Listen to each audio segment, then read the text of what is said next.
everybody, it's Atheist for the Cause. I'm calling it an opinion time because the Republicans won, according to both races, South Carolina, 5th districts, uh, uh, and the Georgia district seat, Republicans have won. And I wanted to go over this information really quickly. And, take a look here, and John, I was watching John King, is one of my favorites, from CNN. He's not, your typical CNN employee. He gets a little more freedom. When it comes to elections, I really stress these guys get more freedom to tell the truth because they just analyzing information. They're not really, it's up to the other people to spin it. Their job is to get the facts right. And John King does an excellent job. And what he was saying is that, you've had 4 races now where there have been special elections for people who have gone into Trump's administration, and Montana, Kansas, Georgia, and South Carolina. And in all of them, the Republican has held, which is very good news. It shows that a Trump-led Republican Party, can lead to Republicans holding their seats. You get behind Trump, you keep your seat. That's what's been happening so far. Well, I wanted to take this from a slightly different angle. The message to me here, I think that is a good message there, but another message here is that the Democrats are still incompetent. They really don't, they're so out of touch as a party. They've put themselves in such an echo chamber. They really don't have any idea what is going on. And I have no faith in them taking over and gaining a majority in Congress, and especially in the House, because they don't understand why they lost. And if you don't understand why you lost, how can you fix it? And they're only showing with these special elections that they still don't get it. Now get this. So Montana, according to John King, they contested this. What was the spread? Around 6%.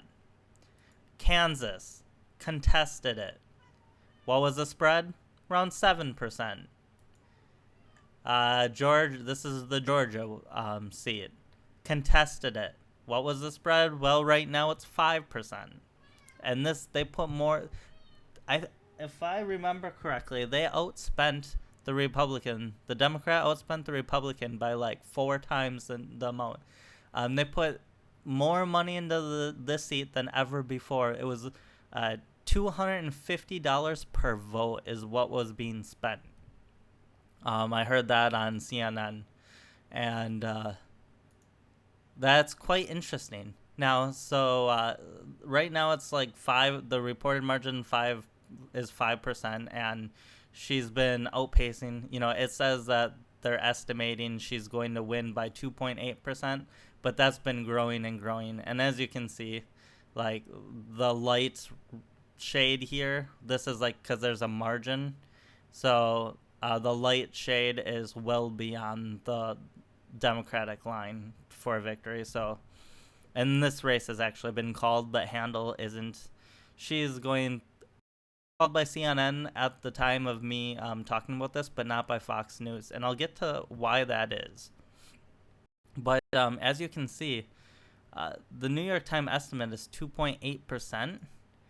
At this point, that's what they feel she should be. She's at 5%. This dotted line is where she is. The solid line is where the estimate is. So if you look, she went along, and then she actually originally underperformed slightly. This must have been the Democratic county, because there are basically 2 Republican counties and a Democratic county, and there's like 3 counties that make up this district. And then so you go over, and she starts coming back a little bit. Then he gets it. Then the Democrat gets that little notch back.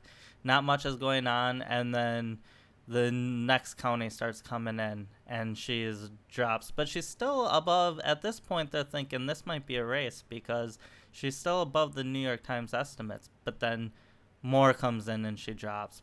And now she's right on pace to where she's estimated to be.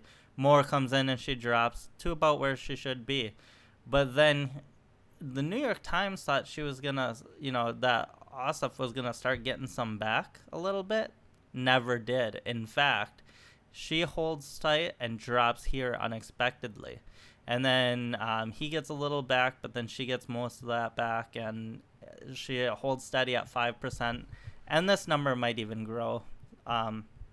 So she has outperformed the polls despite being, or the expectations by New York Times anyways. She did outperform the polls, most of the polls, by a couple percent so far. A couple had it tied.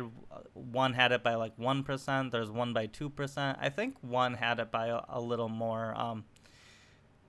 Not too long ago, there was a poll that had Ossoff up by like 7%, and that one seemed like an outlier. But yeah, so what message can we take here? Well, guess what?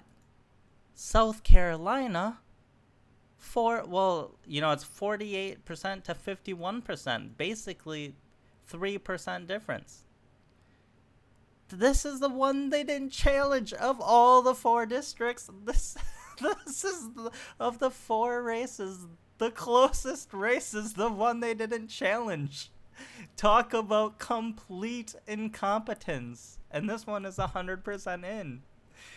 I mean, the Republicans spent like $400,000 compared to the Democrats' $200,000. You can't tell me you can't give this guy like, $500,000 or something and put a lot of pressure on the Republican. I mean, my God, if they had given him $500,000 and the Republicans,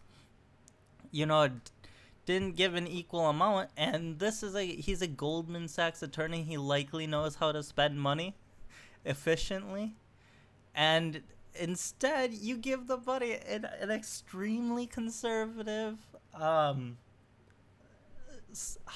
district that has been going Republican for 40 years to a 30-year-old who hasn't held political office before, who couldn't even vote in his own seat, who's getting crazy outside funding so they can use that against him, at a time when there was a shooting, of a Democrat on Republicans.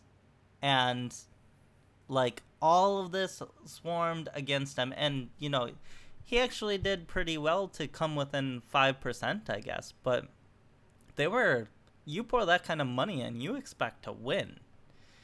And, Handel did a great job, with less money, hanging on. And this was what I said. When the polls are close and you have tons of money pouring in, but the natural, for one side, and so that candidate is artificially propped up, they're not even from the area or anything like that.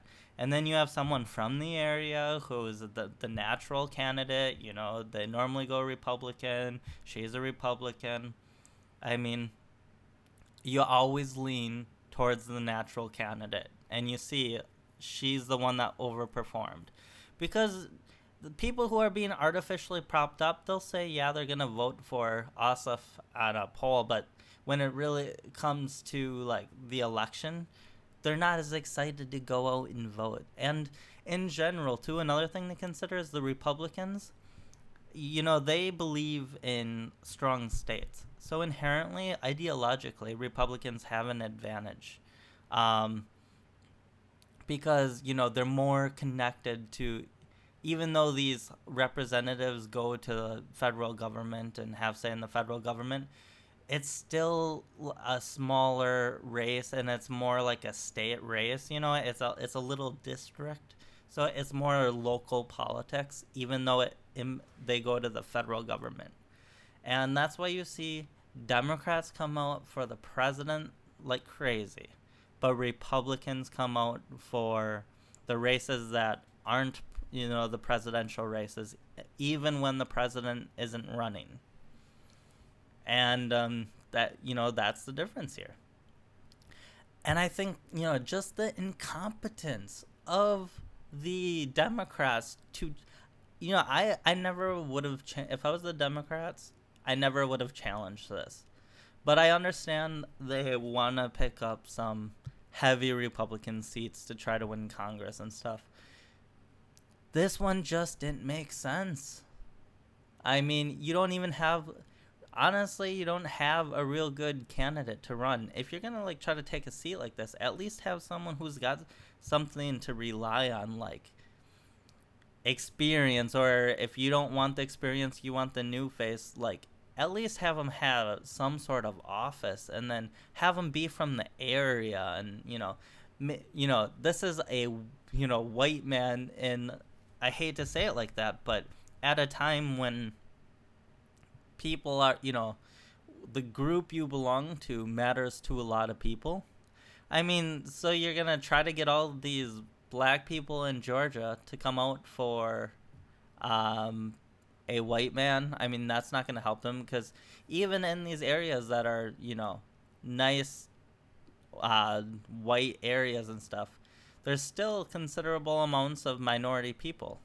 And that, they call these white communities and black communities, and I always hated those terms, because, you kind of get forced into using them. But within black communities, there are plenty of non-blacks. Within white communities, there are plenty of non-whites. And in races like these where you're hoping to win, you got to get those minorities out. You got to get a large percentage out. It's not just how many you get out. It's the percentage you get out. It's also volume. Like Hillary Clinton, her percentage of blacks wasn't that low. It was like 89%, and the third party was taking some. So, the third part, Trump was a little lower too on blacks. But then when you look at it, the volume of blacks that actually came out to vote was way lower. And they blame voter ID laws, but that wasn't it. It was that Hillary Clinton got them home because she wasn't an interesting candidate. And that's had a lot to do with her losing Wisconsin and other Midwestern states, Pennsylvania, and so it's just interesting that the one race they might have actually won. It would have been cheap. This is like a small. You can do a lot with a little bit of money. So just putting 500,000, and they stuck over 8 million into the other race. Why can't you put 500,000 into this one? You could have won this race, Democrats, potentially. And this is the only race you don't challenge. My God. So anyways, that's the real story here. Democratic incompetence. They still don't get it. And it's looking very good for the midterms. And the further, the midterms are quite a ways away yet. So the further we get from the elections, the more that feeling of, that uneasy feeling that Democrats had, that they were really unhappy that Trump got elected. They were really energized, to get into some of these races and try to get something back. That's going to be largely gone. I mean, it'll be there a little bit, but to a large extent, that's going to be gone when the midterms come. The Democrats will try to get that out of them, but it'll never be like it was when, Trump first won. And the further we get away from Trump's election, the less energized the Democrats are going to be. So I just think this is interesting. Another thing I wanted to tell you. Remember, CNN did call both the Georgia 6th District and the South Carolina 5th District, so these races are over. The other thing I wanted to tell you is Fox News didn't call these. CNN called them first, which is pretty uncommon. Usually Fox News tries to call beforehand and tries to be first. And the New York Times was like way ahead of CNN even. So it shows you how far behind Fox News is. And what happened here, they were saying that this was going to be a long race. And I think they were legitimately expecting this Georgia race to be a long one. They said that, Georgia counts slowly and all of that. What's interesting here, Handel won by such a significant margin. This race was over within like an hour. They had to hold off, on the results for like a half hour to an hour to get to Don Lemon's show. And then as soon as Don Lemon came on, they announced that Handel had won the Republican in Georgia.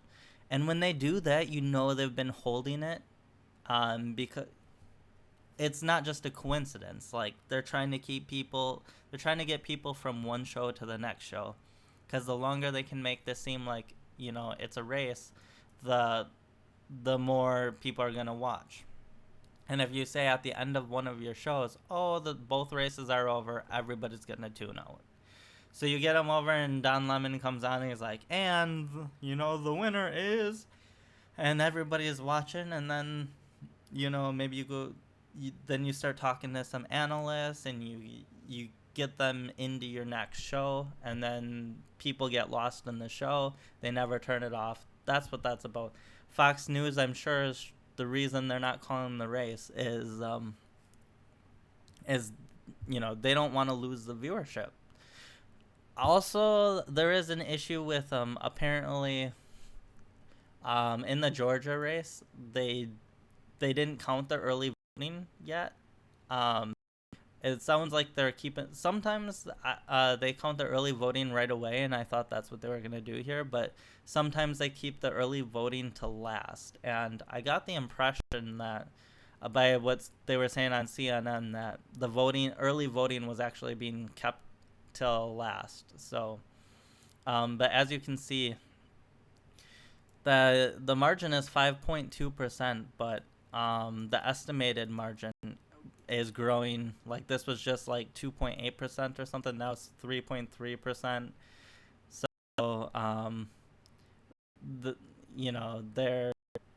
they're dropping their estimations now. And like I said the number could even grow yet. It was 5%, and now it's 5.2%. So that number is growing. Handel's just outperforming like crazy. And if you look, this is where all the Democratic vote was, a little up here, but there's so much Republican here. There's one county called Cobb County, which I'm hovering over here. This is where basically John King was saying that this is where it was won, because she won by over like 60%. Handel won by over a 60% margin, and or she got 60% of the vote, like 63%, and it needed to be like in the 50s. So she destroyed Cobb County, and that's why. And also she overperformed in the other county over here. This was supposed to be closer, and she outperformed by about like 1 or 2%. So he did what he was supposed to do in his districts. Or in his county, but he just couldn't. He couldn't, limit the damage enough in her counties. So, anyways, that's what I have for you now. The Republicans keep winning. Trump keeps leading them to victory. Remember, Trump did get involved here. He recorded a robocall for Handel after, was showing that this race was tight, and he tweeted about it. And you have to wonder, is that what helped? Was she always this far ahead, or did that help move her in the right direction? But um, oh, it's a great day, and the best thing about this is just that the Democrats have been so incompetent. And that, if you want Trump to be able to push his agenda forward, you want Republicans to get in. And, when Democrats are showing legitimate signs of not understanding why they lost, because they have such an echo chamber, that's what it is. Um, that they really can't fix it.